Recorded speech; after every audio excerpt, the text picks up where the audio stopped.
하나님의 말씀 예레미야 애가 3장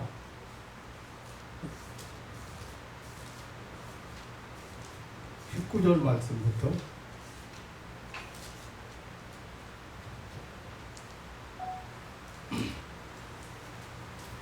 몇 절만 대독해 드리겠습니다. 내 고초와 재난 곧 쑥과 담즙을 기억하소서. 내 심령이 그것을 기억하고 낙심이 되오나 중심에 회상한즉 오히려 소망이 있사오면 여호와의 자비와 긍휼이 무궁하심으로 우리가 진멸되지 아니함이니이다. 이것이 아침마다 새로우니 주의 성실이 크도소이. 내 심령에 이르기를 여호와는 나의 기업이시니 그러므로 내가 저를 바라리라 하도다. 무릇 기다리는 자에게나 구하는 영혼에게 여호와께서 선을 베푸시는도다. 사람이 여호와의 구원을 바라고 잠잠히 기다림이 좋도다. 사람이 젊었을 때에 멍에를 메는 것이 좋으니 혼자 앉아서 잠잠할 것은 주께서 그것을 메우셨습니다. 입을 티끌에 댈지어다. 혹시 소망이 있을지로다. 29절까지만 대독해 드렸습니다. 마지막 절까지 40절 39절까지 대독해 드려야 되는데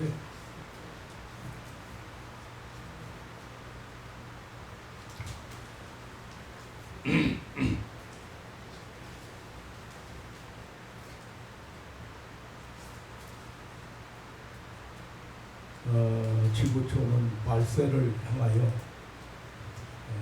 치닫고 있습니다. 급속한 기후 변화로 세계 곳곳에 폭우, 폭염, 폭설, 폭풍 이런 참사가 끊어지지 않고 일어나고 있고, 또 지진이나 화산 폭발이나 해일이나 이런 천재지변이 계속되고 있습니다. 뿐만 아니고 테러, 폭풍,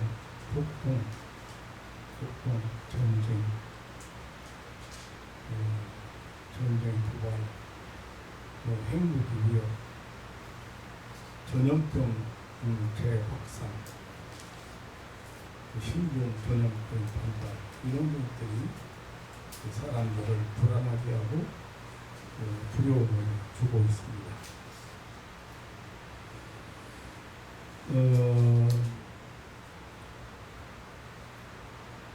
많은 사람들이 부정적인 그런 말을 많이 하고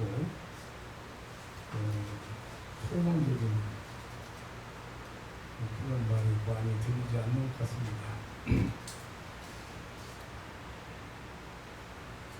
그런데 스코틀랜드 교회의 주도였던 로버트 타이즌이라는 분은 세상 사람들은 살아있는 한 소망이 있다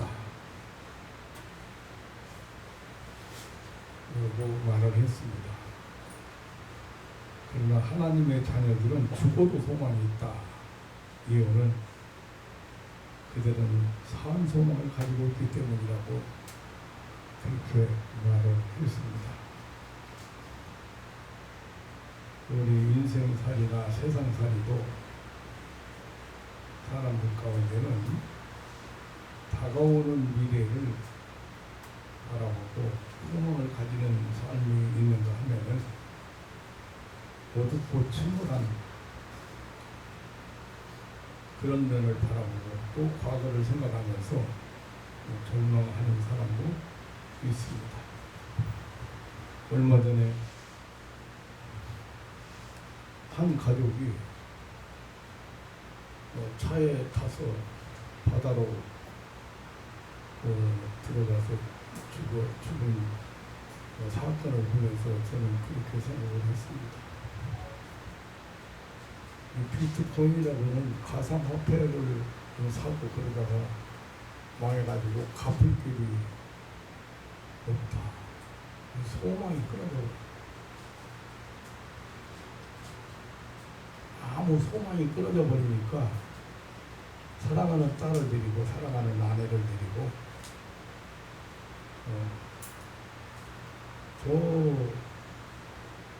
제주도에서 한 달 산다는 한 달 체험한다는 그런 생각을 가지고 가기는 했는데 완도에 가서 바다로 차를 건져보니 세 식구가 다 차 안에 들어 있었던 것을 볼 수가 있습니다. 절망하는 사람, 소망이 없는 사람, 그런 극단적인 선택을 하는 사람도 보게 됩니다. 오늘 본문을 보면은 바벨론 침략으로 예루살렘 성이 무너져 버렸고 성민들이 살인을 당하고 그런 비극 속에서도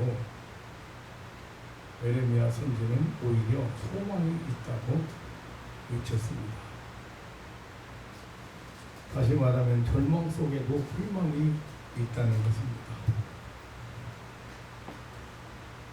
절망과 좌절과 고뇌 속에 빠진 사람들에게 필요한 것은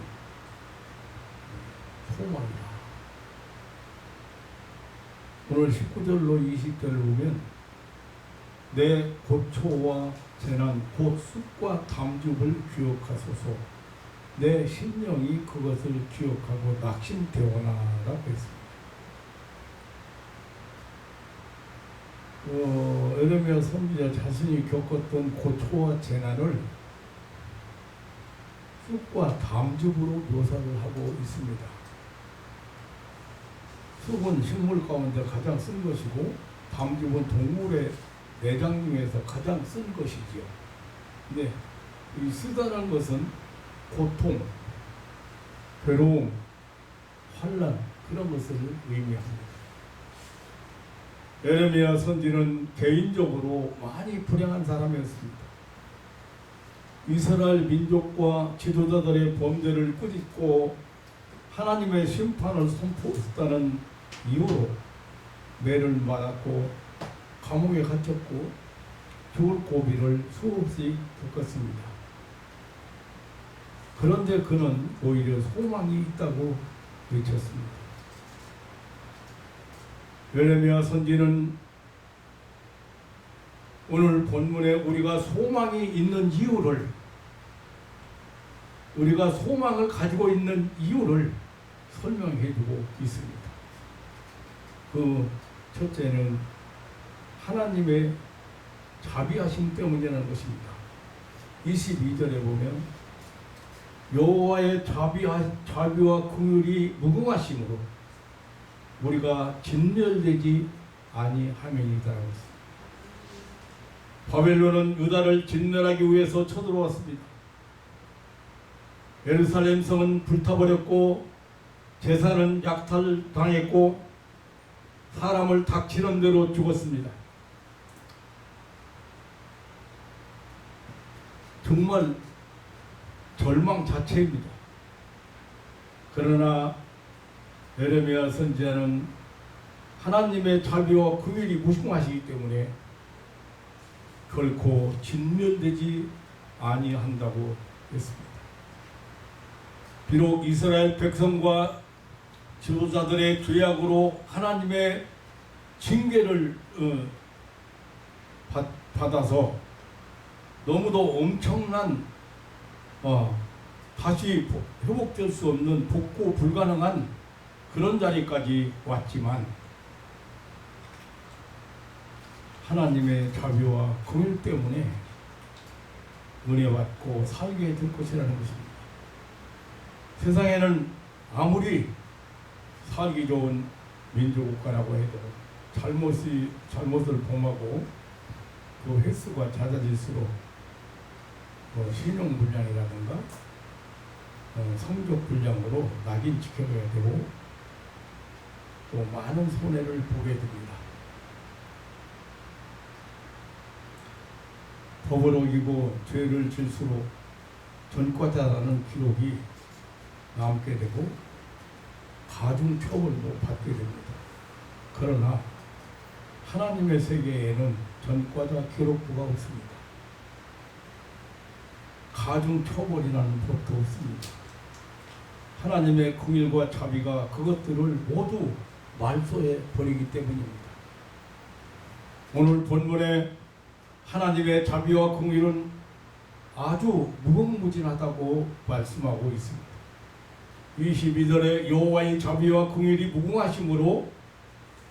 무궁하심으로라고 했습니다. 무궁하다는 것은 영원하다, 끝이 없다, 지속적이다라는 뜻입니다. 잠깐이 아닌, 얼마 동안이 아닌 영원토록 끊임없이 자비를 베푸시는 하나님이시라는 것입니다. 그것은 하나님만이 가능한 것입니다. 사람들이 누구를 동정하거나 도와주거나 하는 것은 영원하지 못합니다. 부모와 자식도, 또 부부 사이도, 형제자매 사이도, 친구도 마찬가지입니다. 그러나 하나님의 긍휼과 자비는 무궁하시다. 그래서 우리는 소망이 있다.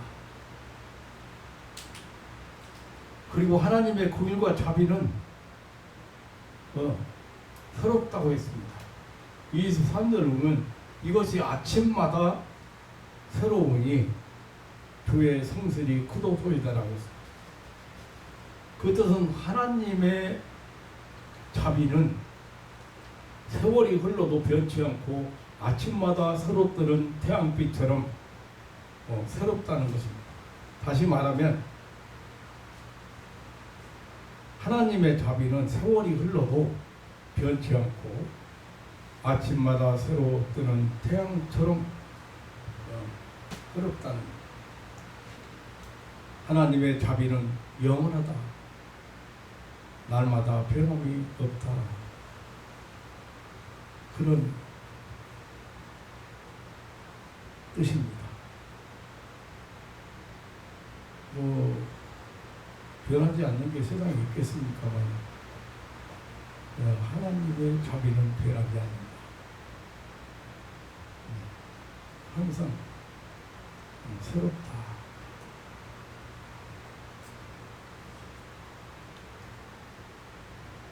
요즘 너무 더웠죠. 정말 어느 해보다 더 더울 것 같아요. 근데 기후 변화가 앞으로 날이 가면 갈수록 열대야 현상이나 이 온난화 현상이 좀 심해진다고 그러고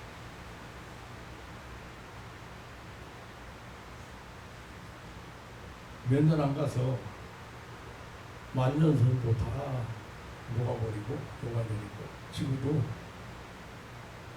해수면이 높아지고 많은 변화가 일어날 것이라고 그런 예측을 하고 있습니다.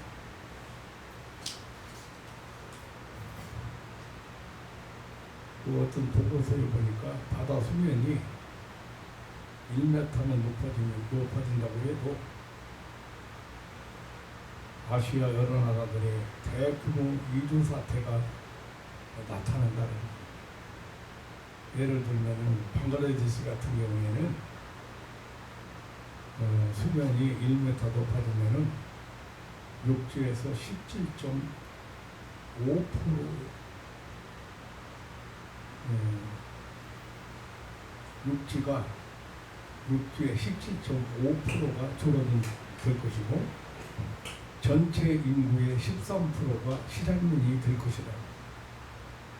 인도 같은 때는 최소한 7,700만 명이 영향을 받게 될 것이라고 그런 기록을 보았습니다. 안 변하는 게 어디 있어요? 뭐 다 변하죠. 그런데 하나님의 긍휼과 자비가 변하지 않는다. 만약에 하나님의 긍휼과 자비가 때에 따라 변하고 바꿔진다면은 이 지구상에 살고 있는 인간들은 이미 다 멸종되고 말았을 것입니다. 우리 인간들이 너무나 악한 일들을 자주 그리고 많이 반복하며 살고 있기 때문입니다. 그러나 하나님의 자비는 아침마다 새롭다. 날마다 새롭게 우리에게 다가와 주신다는 것입니다. 그리고 하나님의 자비는 풍부하다고 했습니다. 오늘 32절에 보면 그 풍부한 자비대로 긍휼히 여기실 것임이라고 했습니다. 하나님의 자비는 고갈이 되지 않는다는 것입니다. 하나님의 자비는 모자라지 않는다고. 하나님의 자비는 부족함이 없다. 자기 마음에 들면 긍휼히 여기고 싫어지면 외면하는 것이 그것은 긍휼이 아닙니다. 변함이 없이 그리고 다함이 없이 베푸는 자비가 곧 풍부한 자비. 하나님의 풍부한 자비 때문에 우리는 소망이 있다고 소리쳤습니다. 그러므로 하나님의 구원을 바라고 구하고 기다림이 좋다고 했습니다.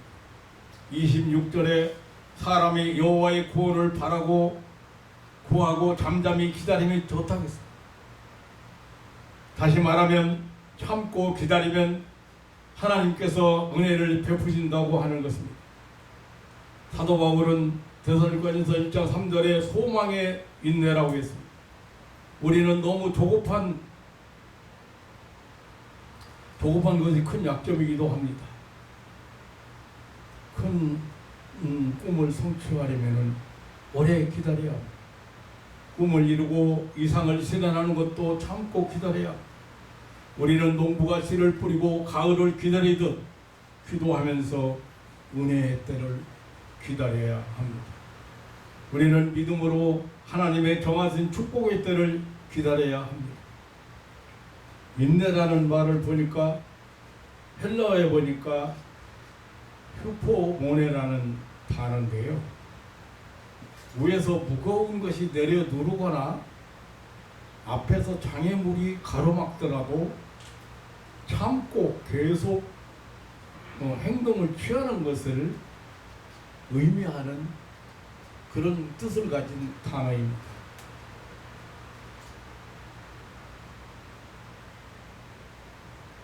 우리에게는 하나님께서 긍휼히 여기시기 때문에 하나님께서 살아계시고 그리고 하나님께서 자비하시기 때문에 참고 기다리면 좋다는 말씀입니다.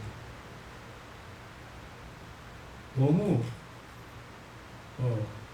너무 조급한 사람들이 참 많아요. 내가 보면은 너무 조급한 사람들 많고 참고 인내하고 기다린다는 것도 참 중요하지 않나 그런 생각을 해봐요. 우리 박진희 집사님이나 남철원 집사님 같은 경우는 3년 이상을 제 말을 듣고 따라주고 기다렸어요. 그래서 하나님이 때가 되면 아기도 주시고 또 질병도 낫고 하나님이 축복하실 거라는 또 잠잠히 몇 년을 잠잠히 인내하면서 하나님 바라보면서 있는데 하나님께서 이제 인도하실 때까지 하나님께서 정하신 기한까지 인내하는 것은 참 중요하다 그런 생각을 해봅니다.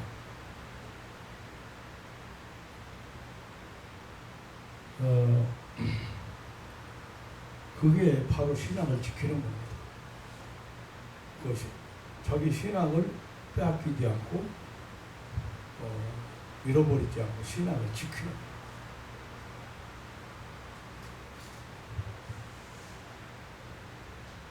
너무 이제 경제적인 혼란이라든지 그 다음에 지금 코로나 그 인구의 여파가 3년 지속되면서 어제까지 보니까 상상할 수 없는 숫자가 지금 우리 한국에 확산되었다. 말이 12만 명이지 그게 엄청난 숫자 아닙니까? 근데 우리는 하나님이 살아계신가, 또 하나님께서 왜 빨리 이렇게 재앙을 거두시지 않는가 이렇게 생각을 하지만 아직도 멀었다 그런 생각이 들어요. 우리가 하나님의 긍휼과 자비와 긍휼을 생각하면서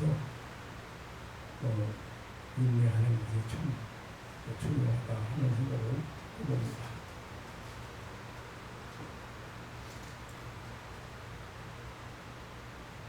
그리고 하나님은 회개할 기회를 주시기 때문에 소망이 있는 것입니다. 하나님이 있는 사람과 하나님이 없는 사람의 가장 큰 차이는 회개하느냐 안 하느냐.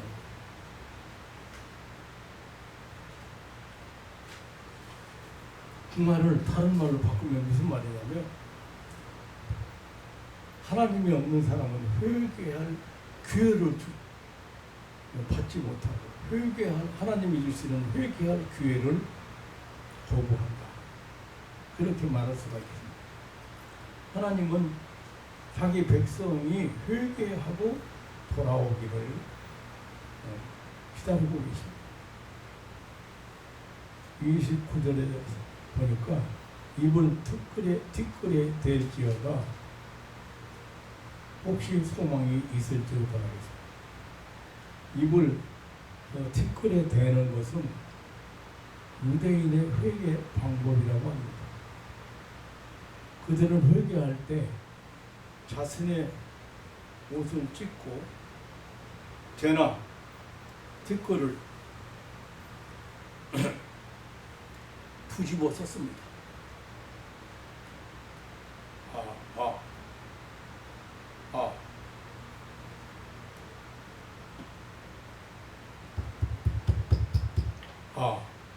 잘 들려요? 예. 잘 들려요? 네. 그리고 재나 티끌에 앉아서 애통합니다. 그런가 하면은 허리를 굽히고 땅에 엎드려 입을 티끌에 대기도 했습니다. 옷을 찢는 것은 마음을 찢는다는 상징이고 재나 티끌을 뒤집어 쓰는 것은 자신을 재나 티끌만 또 못한 존재라고 비하시키는 것을 의미합니다. 그리고 티끌에 입을 맞추는 것, 티끌에 입을 대는 것, 땅에 입을 대는 것이죠. 그것은 한없이 자신을 낮추고 천대하는 것을 의미합니다. 중요한 것은 이렇게 티끌에 입을 대는 사람에게 소망이 있다. 무슨 말이에요?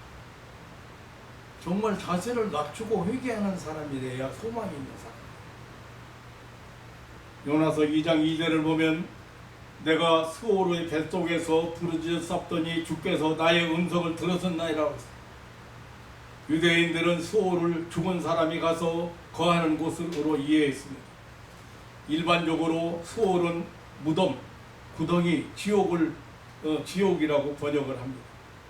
요나는 자신이 지금 이런 곳에 내려가 하나님께 부르짖었더니 들으셨다고 고백을 했습니다.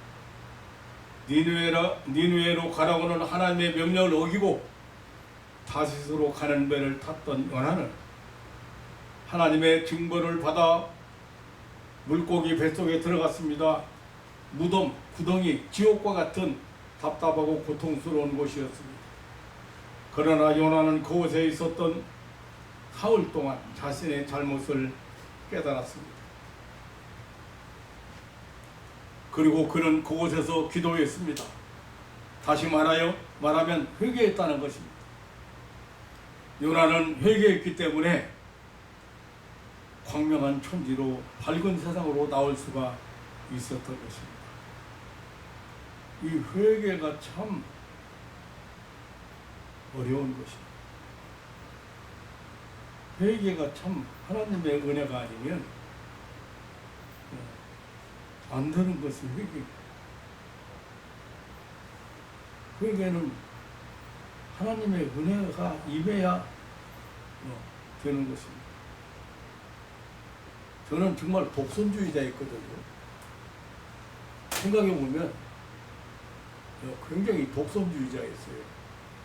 그래서 잘못이 하나도 없다고 생각했어요. 죄를 지을 일이 없다고 생각했어요. 부모에게, 형제에게, 이웃에게 모두 희생하고 베풀고 그렇게 살았다. 그리고 사람이 이렇게 완악해지니까요, 자기 합리화만 시켜요. 자기 합리화. 그러니까 회개가 안 되는 거예요. 자기가 핑계대고 합리화 시키는 사람이 회개가 되겠어요?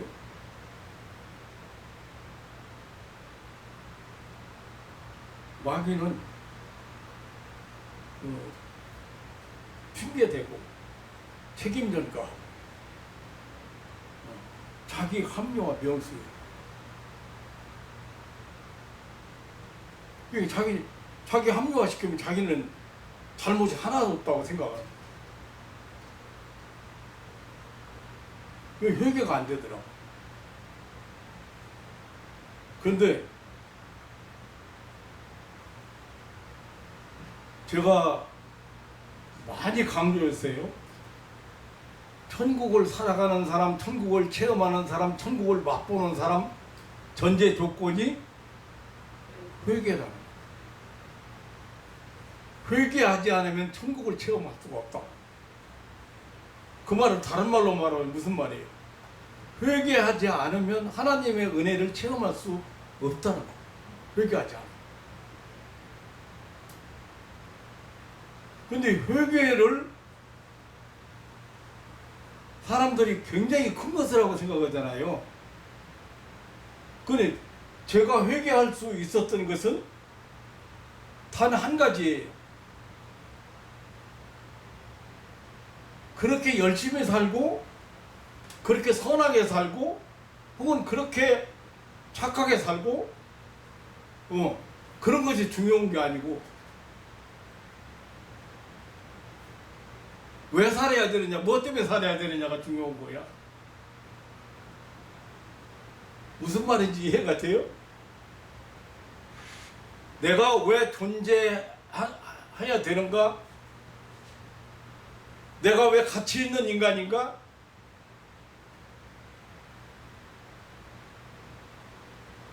내가 왜 소중한 인간인가? 그걸 모르고 사는 거예요. 나만을 위해서 사는 거지, 말하자면. 다 칭찬받기 위해서 선한 행위도 하고, 맨날, 어른들한테, 동네 어른들한테, 집안 어른들한테, 맨날 칭찬받고, 인정받고, 그러기 위해서, 선을 행해도 하고, 착하게 사는 것도 살고, 열심히 사는 것도 살고, 그래서 살았다. 근데 그건 나를 위해서잖아요. 내가 하나님 앞에 회개한 건 단 한 가지거든요. 회개하고 하나님 앞에 돌아선 이후로 지금까지 앞만 보고 온 것은 단 한 가지예요.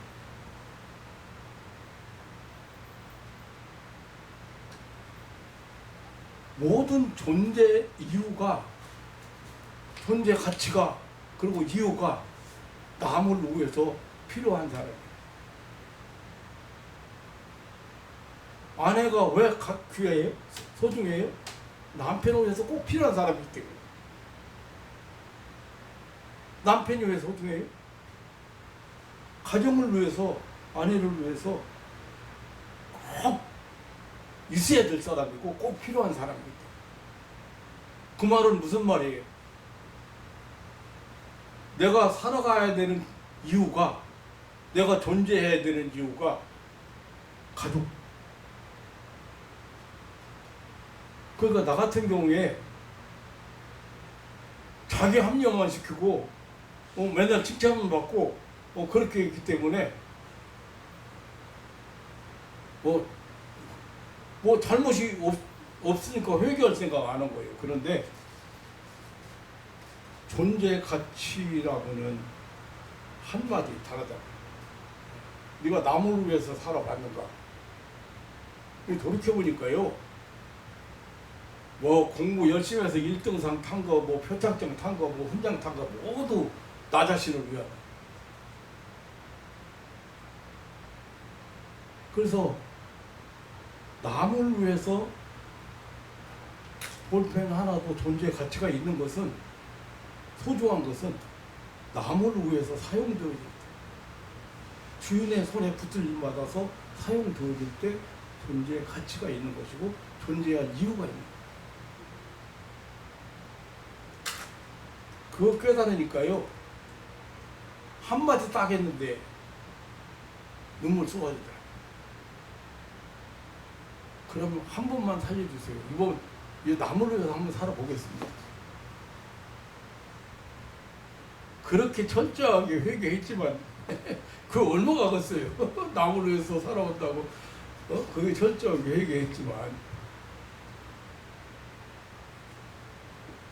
그거 한마디 했어요. 하나님 한 번만 살려주세요.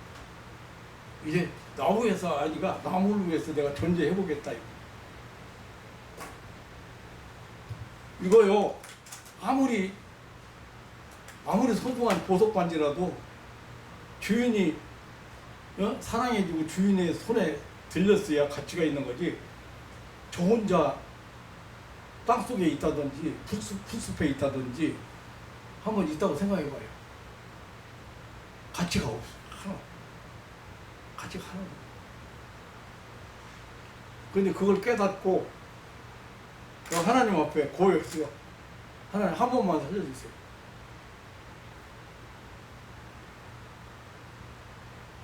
제가 죽음 앞에서 자그마치 2개월 이상 헤맨 사람이에요. 그거 한마디 했는데 눈물 쏟아지기 시작해가지고 그 빼빼 마르고 가지고 오고 뼈만 남았는데 어디서 눈물이 그냥 나가요. 물 한 모금 못 먹어.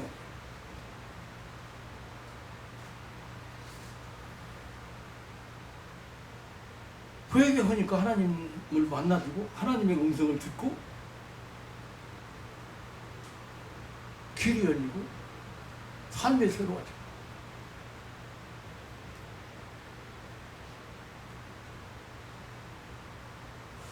저번에도 제가 말씀을 드렸는데 치유사에 오는 분들이 왜 나는 축사가 안 됩니까? 축기가 안 됩니까?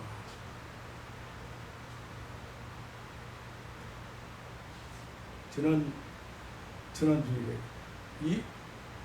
이진경 기사님 친구니 엄마를 할 때는 잘 됐는데 순간적으로 쓰는데 왜 나 자신을 위해서 하는 데는 안 되냐고 그래. 내가 얘기했어요 지난번에. 뭐냐면 회개가 존재하지 않냐. 회개는 뭘 의미하느냐면 잘 아셔야 돼요. 회개는 엄청난 것이 아니에요. 사실 알고 보면 내가 그때 그 사람한테 화냈네? 그러면 정체를 드러내는 거예요. 화내게 한 정체를 드러내는 거예요. 그 환하게 한 정체가 누구요? 성령이요? 아니잖아요. 그러니까 그 정체를 드러나면 이게 꼼짝 못하고 명령하면 도망하거든요. 근데 정체를 내가 합리화를 지켜봐요. 숨어있지요 벌써. 안 나타나잖아요 정체가. 그래서 전제 조건이 회개가 먼저 이루어졌을 때 쉽게 축사가 되는 거예요. 그 목사가 사람 갖다 병으로 앓고 불치병을 앓고 있는 사람 데려다 놓고 데려다 놓고 있는데 병원에서 치료 못하니 불치병이잖아요. 앉아놓고 있는데 그렇게 불치병을 그렇게 앓게 만들고 있는 정체를 드러내기 위해서 3일 동안 집회를 합니다.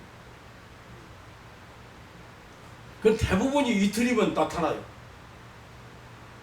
그 정체가. 그런데 자기는 다 생각도 않고 잊어버리고 있고 기억도 안 해요. 그런데 가슴에 뭘 품고 있느냐면 내가 어렸을 때 엄마한테 구박받은 거 그게 튀어나와.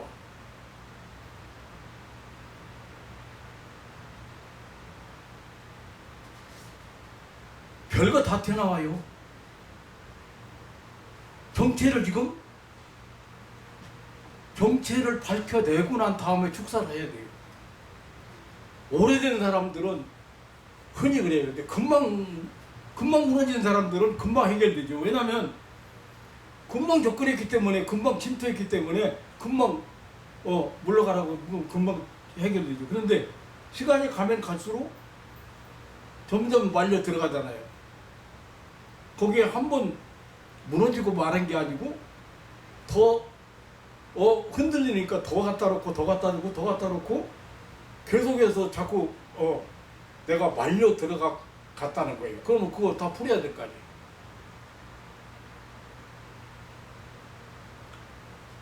뭐 이런 얘기까지 안 하려고 했는데 회개가 대단한 건 줄 알지만 영국의 철학자였던 존 노크는 회개라는 과거 잘못을 슬퍼하는 것, 하나님의 법을 따르기로 하는 이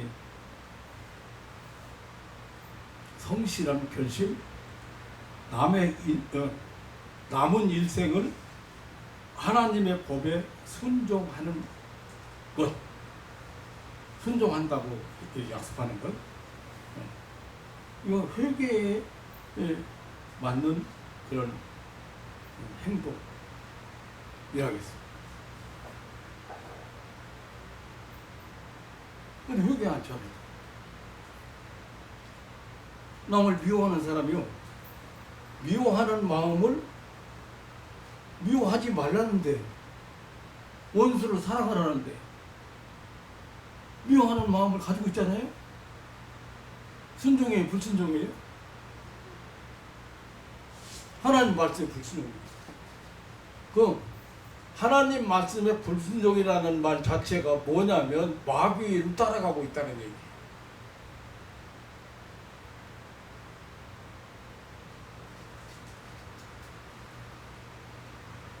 그러니까 생각 바꾸는 거예요. 사실은 알고 보면 마음을 바꾸는 거예요.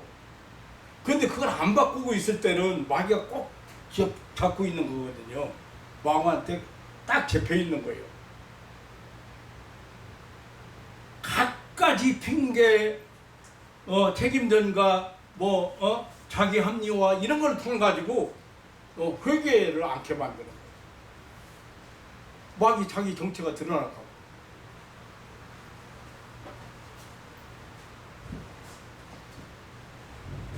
이 회개 않는 사람은 소망이 없습니다. 그런데 하나님께서 회개할 기회를 주시기 때문에, 회개의 은혜를 베푸시기 때문에 소망입니다. 그러니까 병원에서 내박지고 그냥 인생 끝났다고 생각하고 무덤에 묻힐 생각하고 시골에 가서 캄캄한 건너방에 시골에 가서 누워 있다가 일어나가지고 지금 제가 수십 년을 아무런 문제 없이 살고 있잖아요. 뭐 때문에요? 회개 때문에. 그 소망이 있어요. 그때는 무슨 소망이 있겠어요? 절망적이고. 우리가 이제 사람, 환자 만나보면요, 정말로 구제불능인 사람, 정말로 저거 가망성이 없는 사람, 이제 끝난 것 같은 사람, 더 이상 기대를 걸 수 없는 사람 만나요.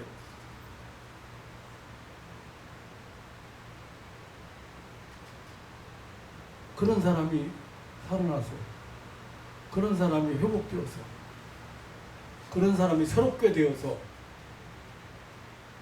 인생을 제대로 살아간다고 생각하고 여러분 하겠습니다.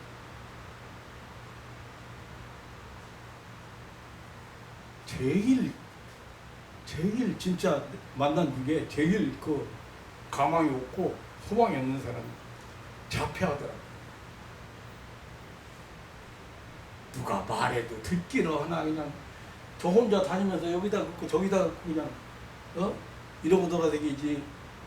예? 눈도 잘 안 보이지. 말 하나도 안 듣지. 사람 마주치지도 않지. 뭐 변기 뭐 키도 안 크고 있지. 뭐 이런 사람들. 이런 애들. 세상적으로 전혀 소망이 없는 거예요. 회복될 소망이 없는 거예요.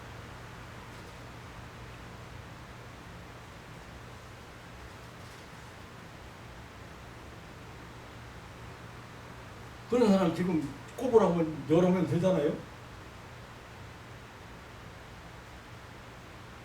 흐뭇하죠, 생각이. 그 한 영혼의 인생을 하나님께서 바꿔보시죠. 하나님 자비로우시죠. 긍휼하시죠. 긍휼이 풍성하십니다.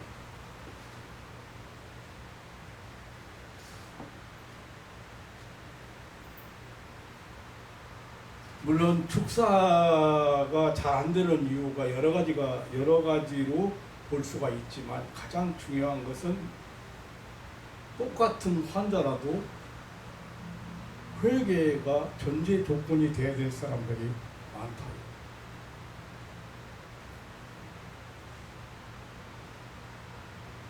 그런 회개하지 않으면은 귀신 정체가 드러나지도 않고요.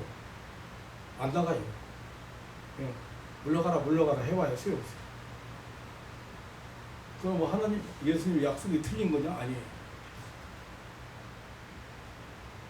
회개가 항상 회개해야 천국을 체험하는 걸 맛보는 거예요. 천국을 살아갈 수 있는 거예요. 하나님의 능력을 체험하고, 하나님의 은혜를 체험하고, 하나님의 베푸시는 기적을 체험하고, 사업이 안 되던 사람이, 일이 안 되던 사람이, 인생이 베베 꼬인 사람이 하나님을 체험하고 천국을 체험하고 변화를 체험하려면 회개가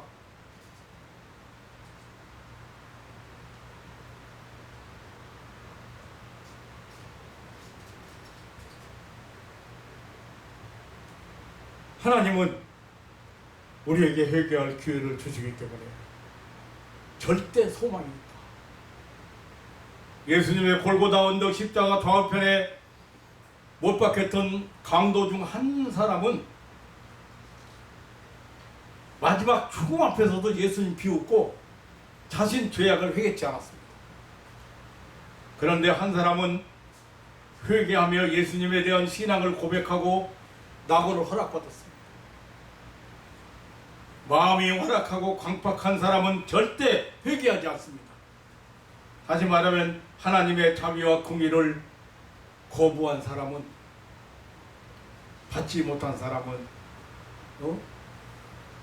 회개가 안 됩니다.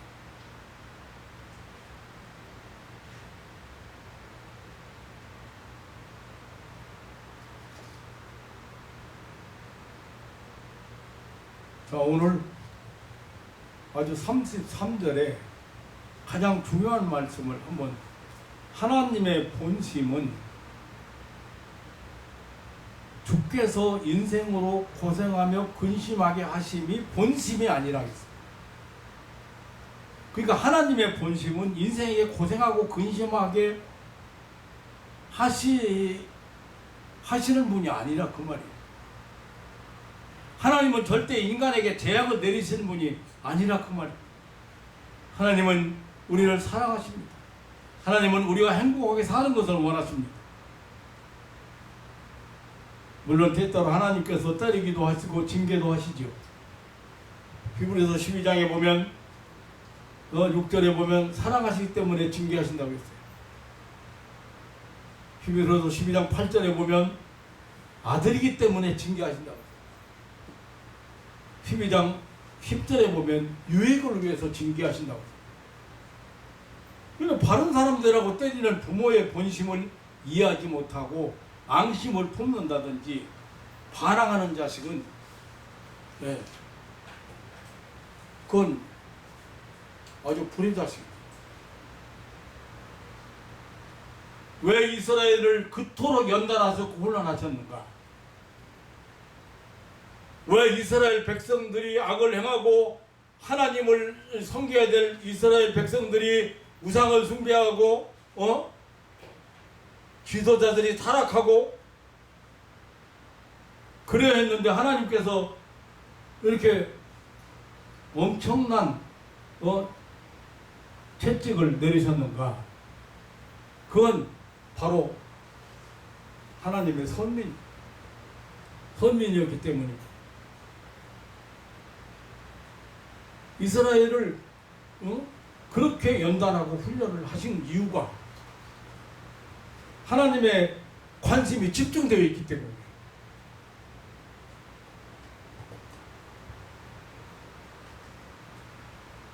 이스라엘을 통해서 온 지구촌에 하나님을 알리고 하나님의 구원을 알리고 영생을 알리고 천국을 알리기 위해서 이스라엘을 선택했다고, 선민이라고 하죠. 한 중앙에, 지구 중앙에 있는 한 장만한 민족을 하나님이 선택하신 거예요. 그렇기 때문에 계속 실은 예루살렘이 다 불타고 성이 다 허물어지고 여러분들 이제 그 성지 순례 혹시 가시면은 보게 되겠지만 허물어진 성 붙들고 거기 통곡의 벽이라고 해서 성 벽 붙들고 거기 가서 오는 사람도 많이 있다고 해요. 통곡의 벽. 그렇게까지 하셨는가?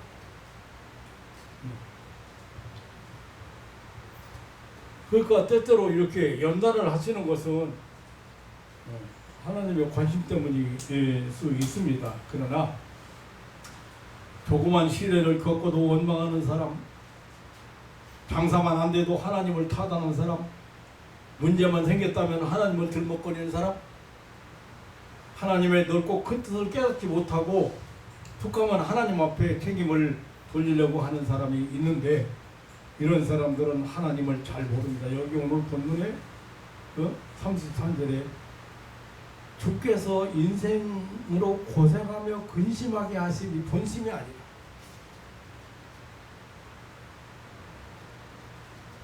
하나님의 본심은 사랑이고 축복이고 은혜입니다. 그렇기 때문에 우리는 소망이 있습니다. 그 본심을 바로 깨닫고 회개하는 사람이 참 신앙입니다. 하나님께서는 회개하고 하나님께로 돌아오기를 기다리시는 것입니다. 하나님께로 돌아가는 사람이 하나님의 은혜를 체험합니다.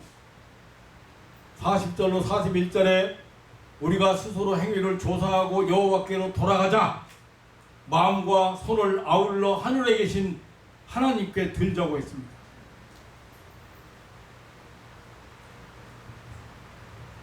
그냥 진정 하나님 앞에 손들고 나올 것을 다 늙어가지고 하나님 앞에 회개하고 나와가지고 신학교 공부하다 보니까 40이 훌쩍 넘고 목회 몇 년 했어요? 목회 한 20년 했어요. 20년. 목회 20년, 그 목회도 아니지 뭐. 목회라고 볼 수 없잖아요. 개척하느라고, 개척에서 교회가 형성되기까지 몇 년이에요.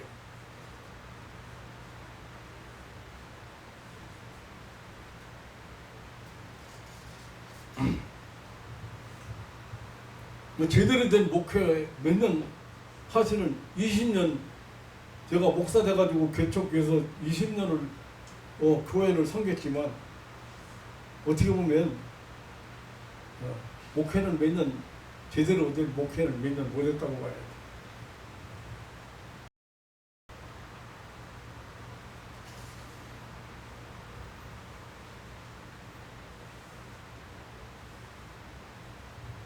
탕자가 최선의 해결책은 아버지 집으로 돌아가는 것입니다. 아버지는 탕자가 돌아오기를 천년이 하루처럼 기다리십니다. 아버지 집에는 먹을 것도 많고 붓는도 많고 부족함이 없습니다.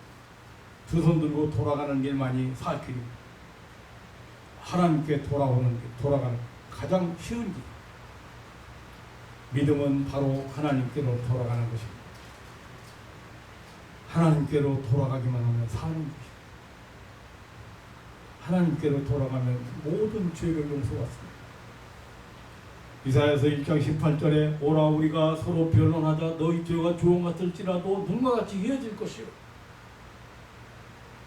너희 죄가 진홍 같을지라도 양털같이 휘어진다. 그만큼 깨끗하게 정리해준다. 죄 사해준다.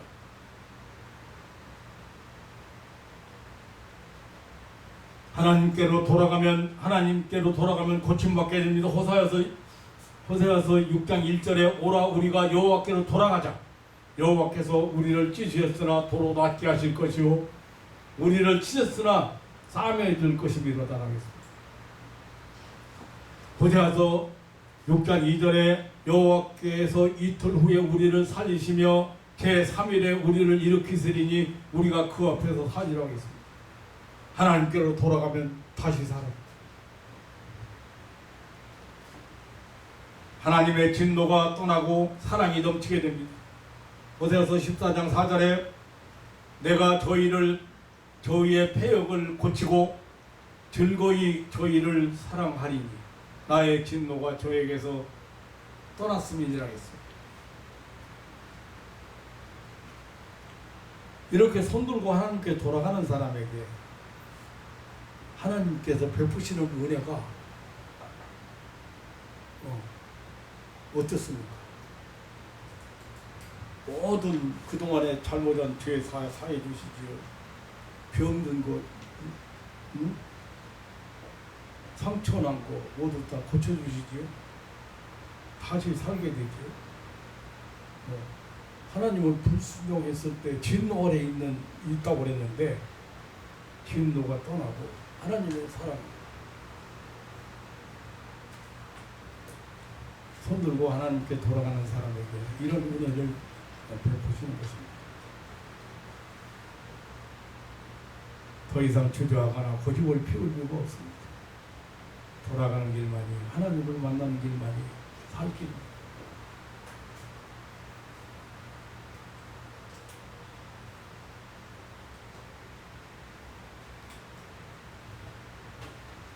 지금부터는 말세를 향하여 치닫고 있습니다. 에너지 고갈 문제, 급속한 기후변화, 끊이지 않는 천재지배, 그리고 무서운 전염병 재확산, 무슨 또 신종 전염병 발발, 여러 가지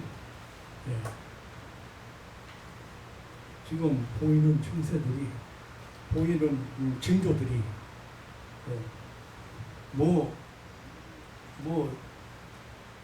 기상 이변, 물가 상승, 무슨 테러와 전쟁, 계속되는 국제의 그 갈등, 무슨 핵무기, 문제, 고도화된 그 전쟁 무기고 이런 거 모두 망할 짓만 하고 있잖아요.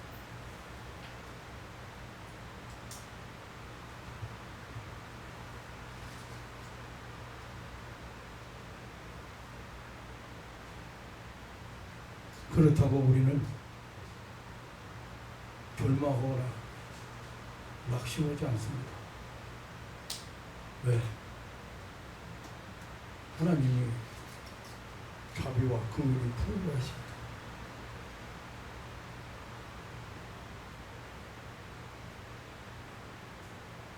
하나님이 우리에게 주신 약속입니다. 하나님은 절대 포기하지 않습니다. 하나님이 사랑하는 사람은 절대 변하지 않습니다. 포기하지 않습니다.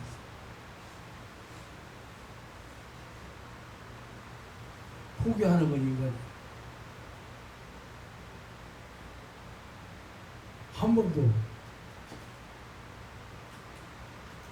저는 실현을 해 하나님의 은혜에 대해서, 하나님의 축복에 대해서, 병 낫는 거에 대해서, 사업이 잘 되는 거에 대해서 제가 한 번도 실현해 본 일이 없어요.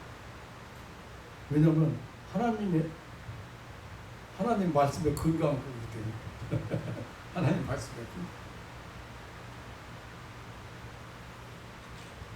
이런 시대를 살아가는 성도 여러분, 여러분이 조금이라도 어려움도 있고 여러 가지 있고 위축하게 만드는 것들이 이제 진짜 너무 이렇게 사람들을 불안하게 만들고 힘들게 만들고 있어요. 그래서 저는 우리에게 소망이 있다는 말씀을 오늘 드립니다. 아무리 그래도 우리는 소망이 있다. 그러니까 당시에 지금 예루살렘이 다 불타버렸죠. 성도 다 무너뜨렸죠. 성 안에 있는 사람들 다 닥치는 대로 죽였어요. 모든 거 다 약탈당했어요. 그런 상황에서 절망적이고 다시 회복이 불가능한 상황. 그런데 예레미야는 하나님의 자비와 긍휼이 있기 때문에 진멸되지 않아요. 소망이 있다.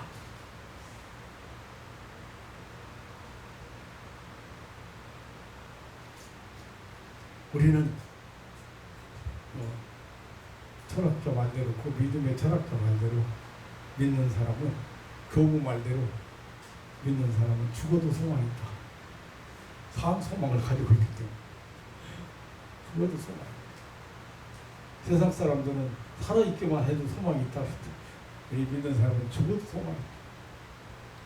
오늘 또 주님 주시는 소망 가지고 약속 붙들고 승리의 길을 걸어가는 신앙인들 되시기를 주님의 이름으로 축원합니다. 아멘. 하나님 아버지 놀라운 사랑과 은혜를 감사합니다.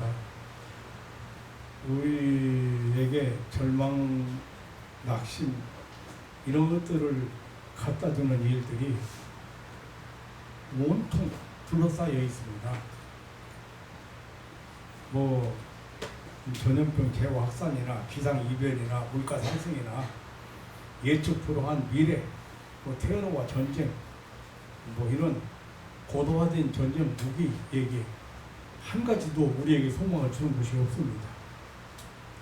하지만 오늘 예레미야 선지자는 하나님이 계시기에 우리에게 소망이 있다고.